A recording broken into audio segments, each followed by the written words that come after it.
आंबेडकर नगर प्रकाश hospital रस्त्यावर street light बसवा उपअभियंता यांना निवेदन सादर। इस्लामपूर शहरातून जात असून या शहराच्या लोकवस्तीचा विस्तार झपाट्याने वाढत आहे। उद्योग व्यवसायाबरोबर शिक्षण व आरोग्य सेवेचा वाढता विस्तार लक्षात घेऊन इस्लामपूर शहरातील प्रकाश नगर ते आंबेडकर नगर या दरम्यानच्या दुभाजकावर स्ट्रीट लाईट बसवण्यात यावी अशी मागणी इस्लामपूर शहर भारतीय जनता पार्टी व निशिकांतदादा युथ फाउंडेशनच्या वतीने कोल्हापूर विभागाचे उपअभियंता वितेज पाटील यांना भाजप शहर अध्यक्ष अशोकराव खोत व निशिकांतदादा युथ फाउंडेशनचे संस्थापक अध्यक्ष अक्षय भोसले पाटील यांनी दिले। या निवेदनामध्ये म्हटले आहे की सांगली पेठ या महामार्गावरती इस्लामपूर परिसरामध्ये स्ट्रीट लाईट बसवण्याचे काम सुरू आहे।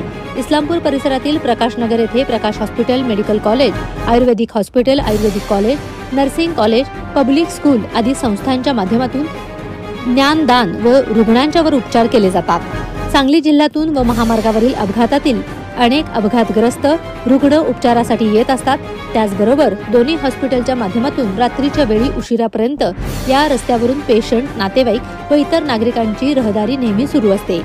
आंबेडकर नगर ते उरुणवाडी पर्यंतचा रस्ता हा इस्लामपूर शहराच्या नागरी वस्तीचा भाग असून या रस्त्याच्या दोन्ही बाजूला इस्लामपुरातील खांबेमळा, टाटे वस्ती, मुंडे वस्ती, करे वस्ती, बंडगर वस्ती, पाटील वस्ती तसेच स्मशानभूमी आहे। त्यामुळे हा रस्ता नेहमी नागरिकांच्या यांचा हा रहदारीचा मार्ग आहे। रात्रीच्या वेळी अपघात व इतर चोरी, लूटमार हे प्रकार टाळण्यासाठी या ठिकाणी सध्या स्ट्रीट लाईट बसवणे गरजेचे आहे।